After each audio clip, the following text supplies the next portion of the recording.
So you're looking for a red video game console and the Neo Geo MVS arcade machine won't fit in your room. Who you gonna call? Kratos and friends. This is the God of War Legacy bundle with the red PlayStation 3. Although that Neo Geo is pretty awesome. He always looks so grumpy, and what's there to be sad about when you have the God of War Legacy bundle red PlayStation 3? 500 gigabytes that comes with all 6 God of War games, except the Lego one, which doesn't actually exist yet. But this does, and it's red and evil like the Crimson Guard from G.I. Joe or the Imperial Guard on the Death Star, except they don't give you one free month of PlayStation Plus. And for the price of this thing, it better. But wait, what's that Kratos is mumbling as he's being tortured? He loves the Vectrex too! No wonder he's sad! This is a PlayStation 3, not a Vectrex. Well, not every game system can be perfect like the Vectrex or the Sega 32X, which he also likes. It's red, it comes with a controller and all the God of War games. It's also smaller and thinner than the previous versions. This is the late model PlayStation 3. Released in 2013, they're still giving you the same damn cables they gave you with the original PlayStation in the 90s. Way to pony up for an HDMI cable, Sony. Thanks.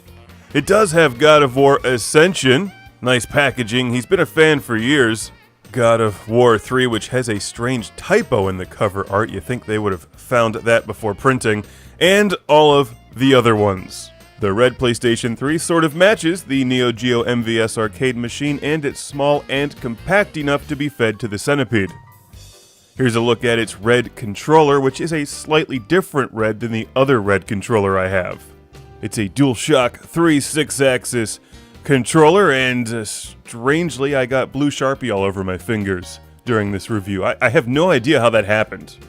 It's pretty easy to spot the obvious styling differences between this model and the earlier versions. Not only is it red and smaller, but it doesn't make that horribly obnoxious jet engine fan roaring noise when it's thinking. And like the late model PlayStation 2, Sony seems to have simplified things a bit. Look, it's a convertible! No longer do you feed it discs in a dramatic fashion, you just pop the top and drop, then lock and rock some God of War. It doesn't feel cheap at all, but it feels less expensive and more mechanical, which means that there's probably less to break over time.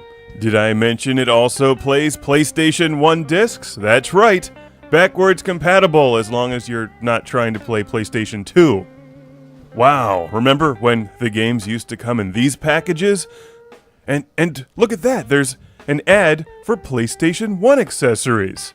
You know, they don't work with the PlayStation 3. Which is disappointing because of my significant investment in old school accessories like the PlayStation 1 fighting stick. Sometimes Sony makes me sad. But credit where credit's due, the red PlayStation 3 is very nice, and the lack of fan noise is much appreciated, although it's still not as quiet as an Atari 2600, which has no moving parts at all. And hey look, it's God of War Ascension! Or is that God of War 3? Or 2? You know, they all look the same. But at least your red PlayStation 3 will stand out amid a sea of non-red ones. And I like the fact you can see the 2 lasers. One of which is used to play games, the other will shoot you if you try to touch it. Look at those colors! Even if you're not a fan of God of War, this thing is red and plays Tekken. What's not to like about that? It's the God of War Legacy Bundle Red PlayStation 3. I like 85 to 90% of the things about this. I don't like the lack of PlayStation 2 compatibility. I don't like that I can't save all of my games to a USB thumb drive. If I want to transfer them between PlayStation 3s, I have to use PlayStation Plus? Seriously? Well, at least I don't have to use an RF adapter, and it's smaller than the Atari 5200. Now, if only Kratos would just smile about something.